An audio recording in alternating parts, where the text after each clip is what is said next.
Getting calls about the thinking around Portage in Maine and what we might hear from the mayor at 9 o'clock. Winnipeg Mayor Scott Gillingham now favors reopening Portage in Maine to pedestrians, CBC News has learned. Hi, my name is Mary Holman. I think the plebiscite under Mayor Brian Bowman was a colossal failure of leadership. He campaigned on a pledge to reopen the intersection and then caved. And it's interesting to me that suburban drivers who go through downtown were allowed to outvote and overrule people who actually live downtown. However, now we are at the discussion again, and for the love of all that's holy, why don't we just do what other major cities have done and put in an all-way pedestrian crossing? Everybody gets to cross whichever way they need to, all at the same time, and then the cars have their turn. If it works in big cities, it can sure work in Winnipeg. Bye for now.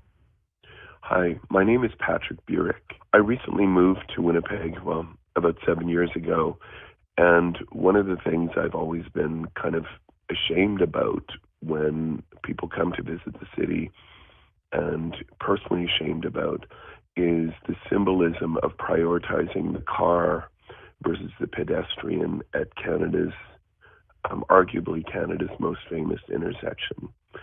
Because I think what we do at Portage in Maine symbolizes what the values of the city are to other people.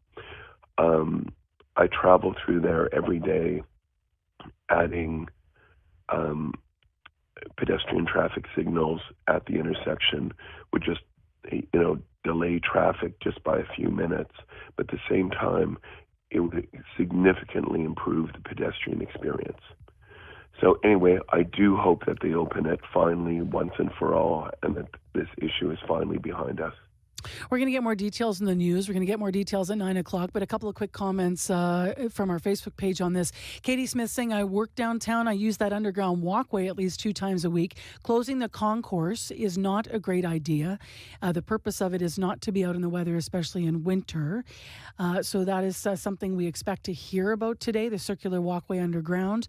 And Judy Hershkovich lived through a time when Portage in Maine was open. So way back, because remember, it goes back to 1979. It's been closed since then to pedestrians. But Judy says Portage in Maine is one of the windiest urban intersections in Canada.